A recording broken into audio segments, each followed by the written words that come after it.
Hello friends, movies all about a আপনাদের স্বাগত। গতকাল রিলিজ করেছে পুষ্পা 2। পুষ্পা 2 নিয়ে বিশাল হাইপ, মানুষের প্রচুর এক্সপেকটেশন, কিন্তু সত্যি কি সেই এক্সপেকটেশন পূর্ণ হলো? মুভিটা এমনিতে একটা এন্টারটেইনিং মুভি, কিন্তু এঙ্গেজিং নয়।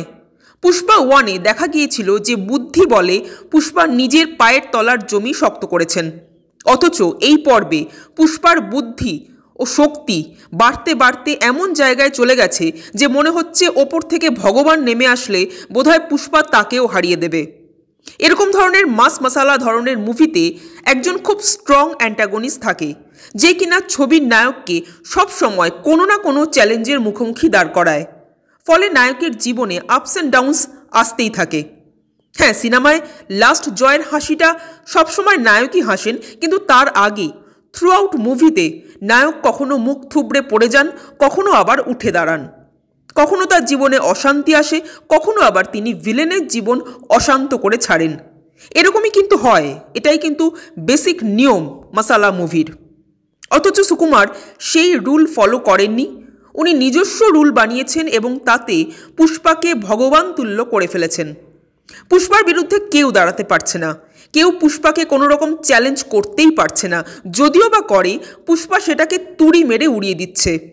মোট কথা একটা ওয়ান ডাইমেনশনাল মুভি বানিয়ে রাখা হয়েছে পুষ্পা 2-কে। অভিনয়ের কথা যদি বলি তো দুটো মানুষ এখানে সবচেয়ে ভালো অভিনয় করেছেন। তার মধ্যে একজন হলেন অফকোর্স আল্লু অর্জুন এবং দুই হলেন ফাহাদ ফাজিল। আল্লু অর্জুন এক কথায় দারুণ অভিনয় করেছেন। যেভাবে তার চরিত্রটাকে ডিজাইন করা হয়েছে, সেই চরিত্রটাকে পর্দায় ফুটিয়ে তোলা কিন্তু মোটেই সহজ কাজ ছিল না।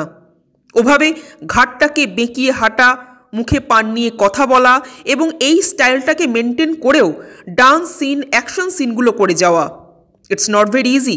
কিন্তু আল্লু অর্জুন সেটা দারুণভাবে করেছেন, বা বলা যায় রীতিমতো একার কাঁধে টেনেছেন পুরো মুভিটাকে।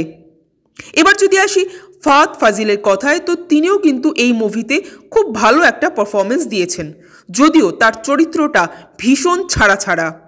চরিত্রটা খুব স্ট্রং হতে গিয়েও হয়ে উঠতে পারল না। এই চরিত্রটাকে জাস্ট ওয়েস্ট করা হলো, ঠিক যেমন ওয়েস্ট করা হলো রশ্মিকা মন্দানাকে। পুষ্পা 1-এর থেকে পুষ্পা 2-তে হয়তো একটু হলেও বেশি স্ক্রিন টাইম পেয়েছেন রশ্মিকা, বাট আলটিমেটলি রশ্মিকাকে সির্ফ শোপিস করেই রাখা হলো এই মুভিতে। অস্বীকার করা যায় না যে এই movie over the top action scene ও অবান্তর নাচ গানে ভরপুর।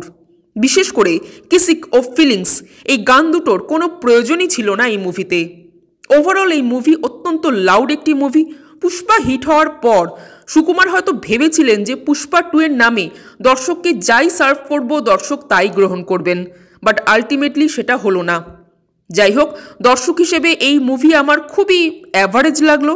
আপনাদের কেমন লেগেছে কমেন্ট করে জানাবেন, আর আমাদের ভিডিও ভালো লেগে থাকলে প্লিজ লাইক, শেয়ার ও সাবস্ক্রাইব করতে ভুলবেন না। Thank you.